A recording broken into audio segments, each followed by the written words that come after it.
What is up, YouTube fam? I am so excited, honestly, for this video because not only am I taking y'all a day in my life, which today is Friday and it's a pretty chill day. Honestly, for me, I feel like Fridays are pretty much my most low-key work days there are. So I'm really excited for today. I also am going to be answering some of the questions that y'all have asked me on my Instagram page, which if you do not follow me on my Instagram right now, go ahead and pop over there and follow me because that is my most active social platform that I'm on. I'm constantly giving tips and advice on there. So make sure that you do follow that. But today is going to be a really eventful day, an exciting day. Of course, it's going to be packed with work. But I am going to be taking my husband to the gym with me and we're going to be doing quad day today. Of course, I'm going to take y'all with me. So let's get things going.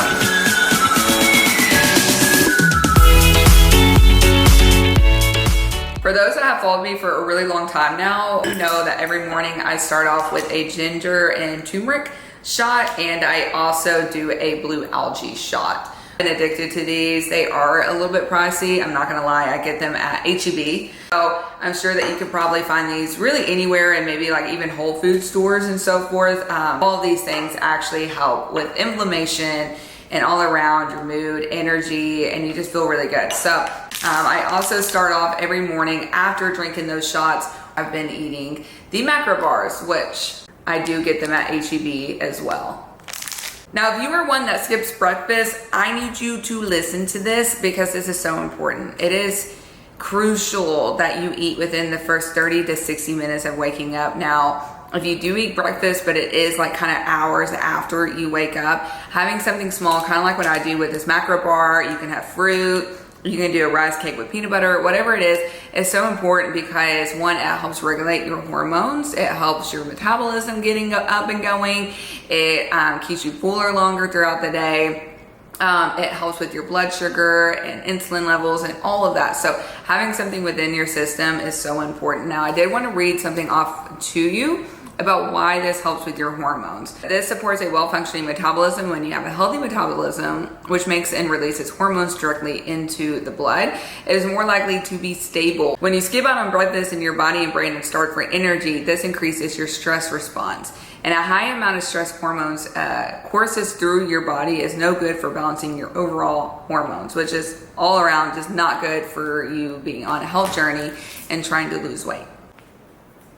Hey Sarah, it's Coach Mare. I'm really close to the 160s now. I am 171, and it's crazy that I'm sending you this message right now because I don't believe this. I'm excited. Finally, I'm seeing changes, and my weight's dropping. I feel fitter.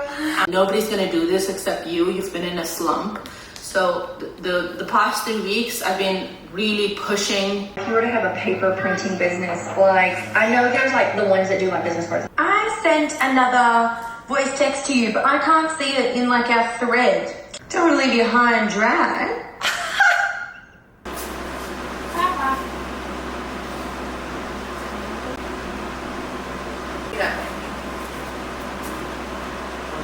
Okay. We are about to head out to go to the gym, and I wanted to answer the very first question that I saw. So, did you focus first on weight loss, then muscle gain, or did you do both at the same time? And I did both at the same time, and there's so many reasons why you want to do both at the same time. First and foremost, that is technically called body recomposition. And what body recomposition is being able to truly transform your body through weight loss. Now, if you are strictly just losing weight, that's your main focus, you only want to see your scale go down, we'll say that is a lot of that is coming off of your scale is going to be muscle mass. And when you lose muscle mass, what happens is you get in a place where you're considered almost like a skinny fat. So it's like a smaller version of yourself. And I wish there was a nicer and kinder way to say that. But when you lose muscle mass, it completely alters your body composition. And when you're focusing on your actual body composition, that's why I love getting body composition scans, is because even though you're losing body fat, you will notice that your body fat percentage will actually go up even though you're losing so much body fat, and it's because you're losing a lot of muscle. And so it changes your whole composition in the way that you don't really want it to go. If you are looking for more of a figure that is going to be toned, it's going to be tight, you want to try to avoid loose skin as much as possible. I'm not saying avoid loose skin altogether. As y'all know, I have loose skin on my lower stomach and my boobs. But if I did not weight train, I would have loose skin everywhere. Everywhere. If I did not focus on building muscle mass or maintaining my muscle mass through my journey, I would look completely different than I do right now. Not only does focusing on building muscle as you're losing weight become such an important thing of what you look like at the end of your journey when you reach your goal, but it helps with your overall metabolic health. It helps improve your metabolic health. So your metabolism increases, which makes your weight loss more sustainable. When you lose muscle mass, your body burns less calories a day naturally. But if you focus on building muscle mass or maintaining at least your muscle mass as you're losing body fat and as your weight is coming down, you are burning more calories naturally per day. AKA, you have a faster and quicker metabolism. So when it comes to people saying, I don't want to weight train because I don't want to be bulky, that is not what happens. It has so many pros to why you should weight train when you're losing weight instead of waiting, because when you're waiting, it's just going to be a difficult thing to try to honestly transition into. When it comes to my clients, majority of my clients, their main focus is I want to lose weight and I want to be in a tight and toned body at the end of the day. I'm not looking for the biggest muscles and whatnot. I just want to be in a smaller frame and I want to be toned at the end of it. And when you do that, your main focus is at least trying to maintain your muscle mass as you're losing body fat. And the only way to do that is by weight training and fueling your body and not overeating and not overextending yourself and overextending your body on high intensity workouts or cardio. Aww, the sweet baby. You ready? Who, me? Yeah. Are you ready to die? You already know leg day is gonna kick your ass. That was not. You're acting. He's acting. He's scared. Okay, stay where you. That's nasty. Post that on the fucking video. Dude, that stinks. Oh my god. Did you fart on Holly? Holly. You're nasty. She's hurting. Disgusting. Okay, come over here. Flex. Oh. Who has better quads? Okay, I'm turning aside. You do have me on hamstrings. Oh, I don't know. I don't know if I'm doing it right. No, you just like, you literally grab your hip bones and then like just push your ass back. There's nothing. Mine, I have better fucking hamstrings than you, bro. That's right, your hamstring. This is a dip. That's a fucking hamstring. So we are about to do some dynamic stretches. This is something, you guys, that y'all got to do. I do not want y'all to be skipping on y'all's dynamic stretches, especially before a freaking leg day. So I'm about to show y'all some of my favorite dynamic stretches. This is something I normally take about a good 10 minutes to do, and then we just kind of go from there.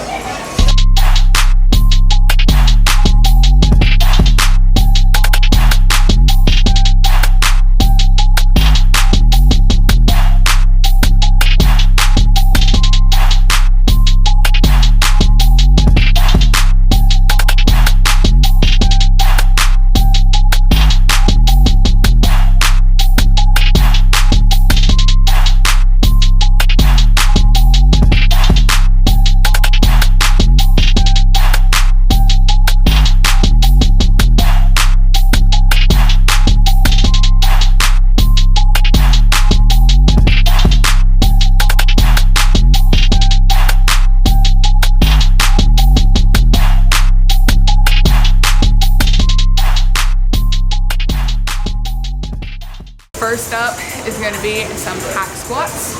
So we're doing 4 sets of 8 on these. Did yours just go in slow?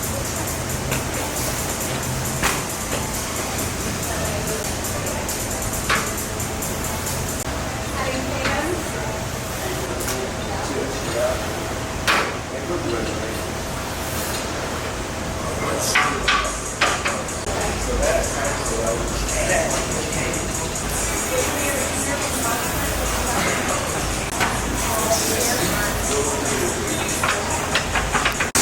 has already built, and yeah, he's not completing leg day with me.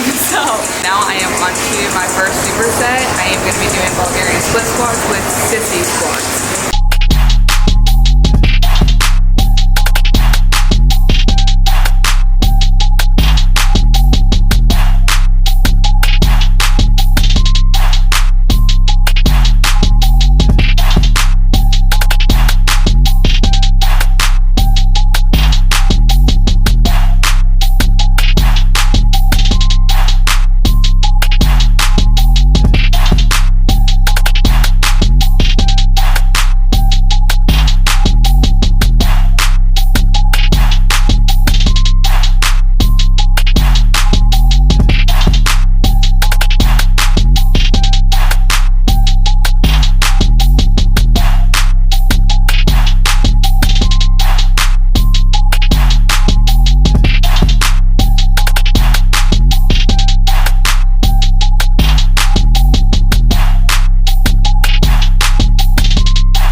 Workout is now done and it was a pretty good lift. My camera is now about to die though, so I'm going to charge it and then answer some questions. Okay, so next question is, did my voice change through my journey? Honestly, yes. It was also a big thing that a lot of people in my life noticed was like, okay, actually like playing back some of these videos of you that I have on my phone, it sounds nothing like you. Even my laugh changed. We are currently looking for the Suburban, and no luck so far. Austin, any thoughts on? No clue. And you can kind of see the huge difference in how my voice changed. Okay, next question is, did you enjoy buying new clothes as you lost weight, and did that bring its own struggles? And oh my gosh, yes. So I loved buying new clothes, but I also hated it at the same time. Like the first 50 to 60 pounds, my clothes did not change that much, honestly. I was able to wear a majority of the clothes that I started out in. And this is because I carry most of my weight in my stomach. I think you can kind of tell that from my before pictures. Honestly, my stomach was such a stubborn area to start really seeing a difference in. However, after I lost about 60 pounds, it was like nothing but my stomach carried majority of my body fat at that point, and so I was losing a lot of body fat out of like my stomach range area. And so from there I was having to buy new clothes like every month. Okay, next question. This has to be probably one of my like favorites. What are the top reasons people struggle to lose weight? Whew. If we're not seeing the scale drop, we automatically think like we're not doing anything right and they quit. Right? Now, there's also a lot of people who don't quit and continue moving forward, and they think, okay, what can I change? What can I do? And what can I tweak to start seeing my scale go down? And a lot of people will start to lower their calories, where now they're eating in a calorie deficit that's way too low for their body and their activity level. Also will increase the amount of exercise that they're doing, especially cardio. A lot of people will go to the extremes of doing an hour of cardio after their weight training sessions. All in all, start doing something unknowingly that's putting their body in a position that's going to make the overall issue worse. And what I mean by that is a lot of times when we start our weight loss journey, sometimes there's two different types of people. People who will automatically see a huge shift in their scale, and then there's some people who don't. Does that mean that this person is seeing results and this person isn't? No. Me personally, when I started my journey, I was this person. My scale did not change. Actually, it went up. The reason being is because for so long I would try diets and do diets and restrict myself from calories for like so much that I probably had zero muscle mass on me. I remember when someone would touch me, I would feel their touch for like a solid 10 minutes. I was very tender when someone touched me, and and my strength was not there. I was not strong. And so that kind of tells me right there, like I had no muscle mass, right? And so because of that, I was actually able to build muscle, I would say fairly quickly when I first started. And I see this a lot with a lot of my clients, is that when they get their first body scans done, they are jumping pretty high in muscle mass, which is very rare, especially when it comes to people who've been lifting for a long time, that it gets harder to build muscle as time goes on. Now, also, when it comes to people who see a huge drop in their scale, and although they're doing the exact same thing, sometimes people go from eating sometimes maybe 4,000 to 5,000 calories a day to now being in a calorie deficit. And of course, when you make that big of a drastic cut from what you were eating to now being in a calorie deficit, your body is going to be like, whoa. So you're going to see a big shift in your scale because of this. So I think it really kind of comes down to, one, what it is that you're doing, and two, what is it that you were doing before starting your journey? Were you very inconsistent with your eating, and did you struggle some days with overeating and then some days not eating at all or hardly at all? Or were you a very consistent eater who was always eating really, really high in calories, and all in all was probably consuming, at least over 3,000 to 4,000 calories a day? I kind of wanted to go a little bit deeper into not only reasons why people struggle to actually lose weight, but I want to kind of cover a lot of things that could actually prevent you from losing weight. First and foremost, your hormones play a huge part. So if your hormones are out of whack and you are not paying attention to that and you're not doing what you can for that, it's going to be very difficult for you to lose weight. The thing is not getting enough sleep. You can be doing so many amazing things, but if you are getting 5 hours of sleep, 4 hours of sleep, and your sleep schedule is overall just shit, you got to change that. Drinking alcohol daily is gonna get in the way of you seeing results. Another reason why people struggle to lose weight is dead ass 100% nutrition, and that was me. I struggled really bad with being consistent with my nutrition, and it has to be the number one reason why people are not seeing results, is because the nutrition and the consistency with your nutrition is not there. So anytime that you say to yourself, why am I not seeing results? I want you to look at yourself in the mirror and say, okay, how has our nutrition been? How has she been? Has she been good? Has she been a little rocky? Be honest with yourself. And I'm telling you right now, I had to do that so many times, and most of the time I was like, damn, I really haven't been as consistent as I thought. Like, I have been doing good, but I haven't been being consistent enough to actually see results. And that's just the case for some people. I'm now starving because it is 1 o'clock and I have not had my actual breakfast yet. I'm gonna do some egg whites with some dairy-free cheese, my turkey sausage, and sourdough bread with avocado on top. I'm thinking I want to do 4 of these and then I want to have at least like 15 ounces of egg whites. But I think what I'm going to do is I'm going to do 2 of these. I'm also going to do egg whites, and like I said, I am starving. So when in doubt, you egg white her out, okay? Because egg whites are so freaking low in calories. 46 grams of egg whites is 25 calories. Oh goodness. I'm also going to use this as my dairy-free cheese. I love this cheese. I'm not going to do that. I'm just going to do it until it says 15 ounces. This whole bowl is egg whites. We get these gains no matter what. Now I'm just going to be a little nasty gal, and if you wanted to be more sanitary than this, you would probably lay down a plate. However, for me, I am not, and I just do me. So I'm pouring my cheese on here. We determine it.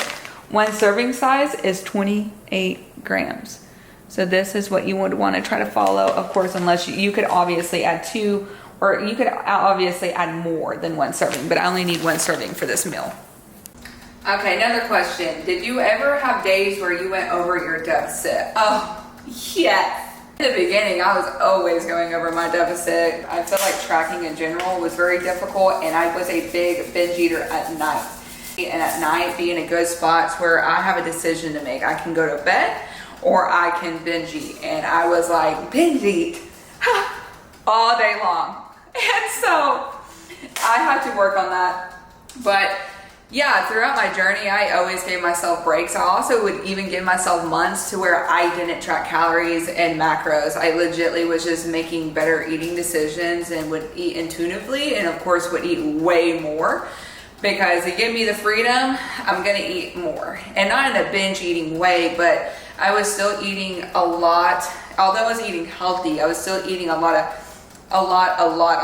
healthy food. So my calories were normally around maintenance or even above maintenance, depending. But, you know, sometimes it's healthy to give yourself mental breaks from being in a calorie deficit. So even if it's just for a couple days, even if it's just for a weekend, even if it's just for, you know, a couple weeks, it doesn't matter.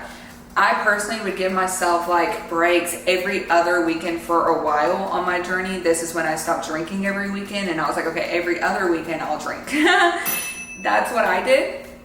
And I wouldn't track my calories on Saturday. I wouldn't track my calories probably like Friday and Saturday, and then Sunday I would get back to it.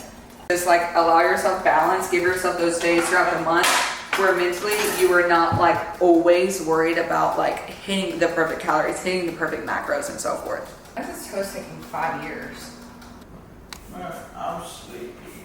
Take you a nap, baby. No, I have so much to do, and I feel like I haven't learned anything. You have what? I feel like I haven't learned anything. Haven't learned anything? It's just like, but maybe you're in the mindset to not learn. Maybe you just need to take a nap and like clear your mind and then read and try to learn. It's like your head is cock blocking you from education. Cock blocking you from education? Okay. Next question. Did you do intermittent fasting? Oh my gosh. I did intermittent fasting for a little bit. I hate intermittent fasting, but I have a slight reason why I think some people might do well with intermittent fasting, and I'll explain. I hate intermittent fasting, and that is because majority of the time you are not eating breakfast, and when you do not eat breakfast, remember at the beginning of the video, explaining why that's a horrible thing to do. So that is a huge reason not to do intermittent fasting. I also think it's very kind of unhealthy to have that hardcore restrictions on yourself. However, if you are really struggling with binging, intermittent fasting could be a great way to stop yourself from binging. I did intermittent fasting just for a little bit, and it did help me a little bit when it came to my binge eating. I am definitely 95% against intermittent fasting and about 5% for it. So that's my intake on that. Super high in protein. This is gonna have some healthy fats. We're gonna have some good carbs in our system. Some enjoyable carbs, let me just say. It's a very well balanced meal. You're here representing the I'm currently watching Suits, and it's so good.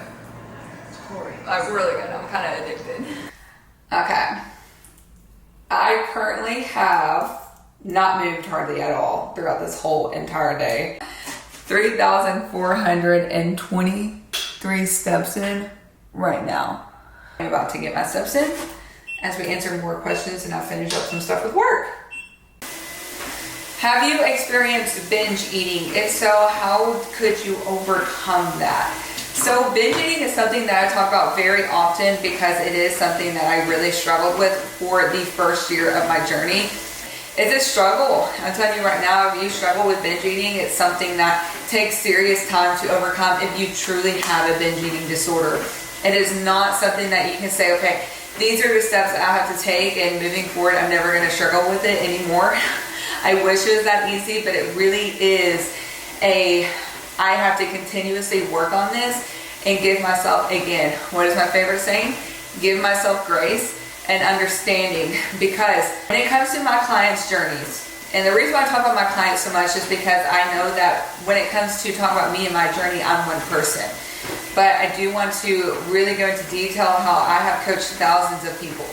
And we're all very similar when it comes to some of our struggles that we face and how we overcome them is another thing that is very similar, but it all starts with giving yourself grace and understanding that you're not perfect. And the sooner that you realize that and the sooner that you accept that, the faster that you can actually overcome binge eating. So with binging, there are things that I do recommend that you start trying your best to start implementing. First and foremost, I think you need to recognize what causes you to binge eat. Is it from your stress? Is it emotional eating? Is it late night binging? But it really comes down to what type of binge eater are you and what triggers it. Once you understand that, we need to start taking steps. So the best way that I can describe this, because it is so different for every single one of my clients in this situation, but majority of us are late night bingers. So some things that I personally did was, one, I had to go to bed earlier. Normally would stay up between 12 to 1, ate dinner around 8:30. And so if I was not in bed by at least 10 or 10:30, 11 max, I found myself getting into a situation where I would start binging. So a good sleep schedule is going to be hands down. Not only will it help you from not binging, but getting good sleep is going to help you from sugar cravings. Another thing is, I personally always had to have something sweet throughout my journey. I needed something that I had to look forward to at the end of the day. So I, at the beginning of every single day, went ahead and tracked my dessert and whatever that would be, and track it and eat it after dinner. Another thing that I did was, when I went grocery shopping, I never went hungry. I never went hungry because when I would go grocery shopping hungry, I would always get snacks that I would say I would treat myself with, and normally that meant that's the type of food I'm actually going to binge eat on. So having a structured eating plan is huge. Nurses, I know, struggle really hard with this. Kind of like teachers have, you know, those set times, a very good schedule to be able to really do what they need to do when it comes to meals. However, I think most of the time they are dealing with some hella stress, because I cannot imagine teaching kids. Never, I could not. Okay, I am done with the walking pad. I only got it up to about 7. Only got it to about 7, which is not bad. Hey, I'll take it. That's better than what it was. It's better than what it was. My main goal, like I said, is just to get 5,000 and more a day. Anything less than that, I know I was a little lazy. I am now officially off the clock, which I definitely will be working later. So I do like to lay out for about 30 minutes a day. Yesterday I was able to do it for an hour. And I feel like mentally I was really going through it, and after I laid out for about an hour, I felt so good. So I'm really putting it back into my routine to force myself to come out here and really be out here for about, honestly, 30 minutes to an hour and so forth. And plus to actually use my pool. I feel like I haven't been actually using my pool. So before I do so, I wanted to answer more questions. Okay, so I had a question asking what range was my calorie deficit in. It changed a lot. So I focused on reverse dieting when I went through my 120-pound weight loss journey. And what that basically means is I would be in a calorie deficit and I would see those results. And of course I would go get my body scans done and my body fat percentage would go down and so forth. But then when I would go get scans done and I was losing muscle mass, of course my body fat percentage really wouldn't go down. And so I knew right then and there I was kind of in a place to where I was plateauing and my body was screaming at me because it needed more. Since I was being more consistent with my workouts, I was pushing myself harder, I was building muscle mass, your body gets to a point where it just needs more food. AKA you're improving your overall metabolic health, your metabolism has now been increasing because of this. So you reverse diet to where you can continuously give your body what it needs to keep on seeing results. So I would increase my calories by 100 normally and kind of go from there. Did you get headaches? Yes. Oh my God. So before my journey, I got headaches every single day for 10 plus years. My headaches were so bad that I actually got an MRI done because it was horrible. Horrible migraines. I was like always throwing up because of my headaches. So when I started my journey, I still had a little bit of headaches here and there, but then when I got to a point where I was seeing results and I was consistently eating my nutrition, that's the key, is to your nutrition, and I was drinking my water, I got to a point where I didn't have headaches anymore. And then now, of course, honestly, the last like probably 2-3 years, I've been in a place to where I get a headache maybe every 3 months. That's crazy, isn't it? Every single day for 10 plus years, had to get an MRI done because I was so scared of why I got these horrible headaches, to now getting it once every 3 months. Do you drink a gallon of water every day? Yes. With me everywhere. This cup was actually a gift from one of my friends, Courtney. And look how cute. It says my name on it. And so I carry this with me. It's about a 40-ounce cup, and I tell all my clients to get a 40-ounce cup because you run out of water pretty quickly, and when you run out of water, a lot of times you forget to just refill your water, so then you slack on your water intake. However, if you have a cup where you just have to refill it literally like 3-4 times a day, you're Gucci. Did you follow your diet with a nutritionist? When it came to, I'll just assume it was about when I started my journey. No, I did not. I was all self-taught. Everything was self-taught. And it's just kind of crazy that I was able to learn everything that I did. But the thing is, you really honestly can learn as much as you want to learn. One that could actually do this, so I knew I had to learn. And I really saw myself in a lighting of like, oh, hey, if you actually applied yourself, like there is a lot of things that you can do and accomplish. So it was pretty amazing to be able to teach myself all of these things and what I needed to do. I also wasn't scared to reach out and ask for help when it came to people that I barely knew that I knew they knew their stuff. And that's what I did sometimes, and it was amazing. You guys have asked some really good questions, and there was a ton of questions that I have not got to yet. But I think I'm already gonna have to probably make another Q&A video. So if you guys really like this video, definitely let me know and comment below. We're about to flop in this pool and get me some sun.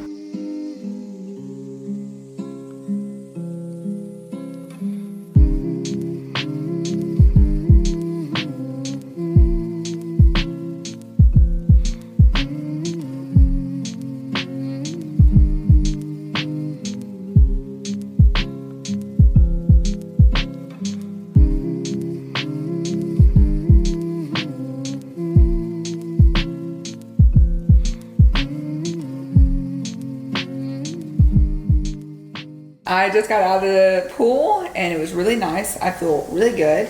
Now I am about to shower, and before I got in the shower, I went ahead and put my sweet potato in the oven. I've already prepped my salmon, so all I have to do is heat it up and go from there. Also, my husband's watching The Walking Dead. Bruh.